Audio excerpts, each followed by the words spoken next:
Hello दोस्तों, हाजिर हूँ एक और नई प्रेरणादायक कहानी और संदेश के साथ।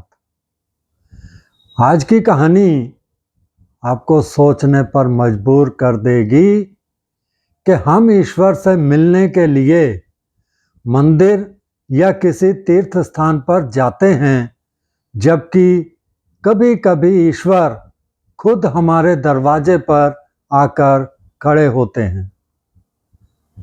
इसलिए इस कहानी को अंत तक जरूर सुनिए। एक छोटे से गांव में एक बूढ़ा आदमी रहता था। वह रोज सुबह प्रार्थना करता और कहता, हे प्रभु, एक बार मेरे घर आकर मुझे दर्शन दे दीजिए। मैं आपके लिए अपने हाथों से भोजन बनाऊंगा। एक दिन सुबह उसने घर की अच्छी तरह से सफाई की और भगवान के आने की प्रतीक्षा करने लगा। कुछ देर बाद दरवाजे पर दस्तक हुई। बूढ़ा खुशी से दौड़ा, दरवाजा खोला तो बाहर एक गरीब बच्चा खड़ा था। बच्चे ने कहा, बाबा, 2 दिन से कुछ नहीं खाया, थोड़ा खाना मिल जाएगा क्या? बूढ़े ने मन में सोचा, आज तो प्रभु आने वाले हैं, अगर खाना कम पड़ गया तो? उसने बच्चे से कहा, बेटा, अभी मेरे पास समय नहीं है, तुम किसी और घर चले जाओ। बच्चा चुपचाप चला गया। बूढ़ा फिर इंतजार करने लगा। कुछ समय बाद फिर दरवाजा खटखटाया गया। इस बार एक बूढ़ी औरत थी। वह बोली, बेटा, बहुत दूर से आई हूँ, थोड़ी देर बैठने की जगह और कुछ खाने को मिल जाएगा क्या? बूढ़े ने कहा, माफ करना माताजी, आज मैं किसी का इंतजार कर रहा हूँ, तुम आगे चली जाओ। वह भी चली गई। शाम होने लगी। बूढ़े ने भोजन तैयार किया, दरवाजे की तरफ देखने लगा, लेकिन कोई नहीं आया। रात हो गई।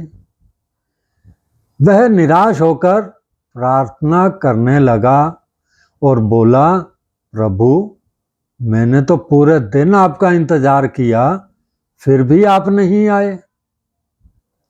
तभी उसके अंदर से जैसे एक आवाज गूंजी,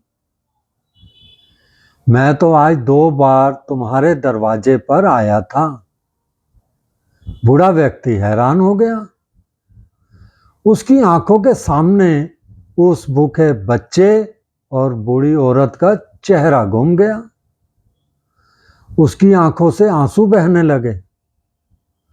उसे समझ आ गया कि ईश्वर हमेशा उस रूप में नहीं आते जिसकी हम कल्पना करते हैं।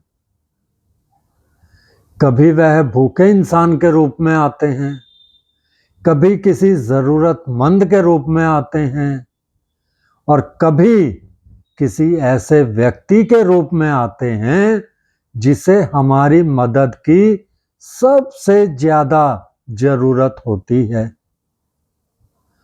उस रात बूढ़े ने अपना भोजन उठाया और उस बच्चे और बूढ़ी औरत को खोजने निकल पड़ा, क्योंकि अब उसे समझ आ चुका था कि प्रार्थना सिर्फ हाथ जोड़ने से पूरी नहीं होती, किसी की मदद करने से पूरी होती है।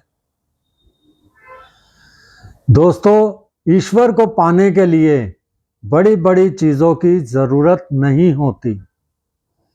किसी भूखे को भोजन देना, किसी दुखी को सहारा देना और हर इंसान से प्रेम से बात करना, शायद यही वह पूजा है जिसकी हमें सबसे ज्यादा जरूरत है।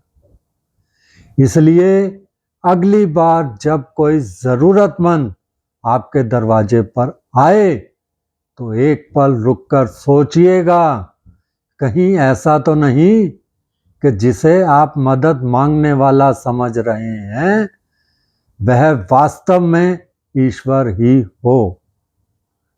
क्योंकि ईश्वर की सबसे सुंदर दस्तक अक्सर इंसानियत के रूप में आती है। दोस्तों, अगर यह कहानी आपको पसंद आई हो तो इसे लाइक करें, अपने दोस्तों के साथ शेयर करें और ऐसी ही दिल को छू लेने वाली प्रेरणादायक कहानियों के लिए हमारे चैनल को सब्सक्राइब करना ना भूलें। कल फिर मिलेंगे एक नई प्रेरणादायक कहानी के साथ। धन्यवाद।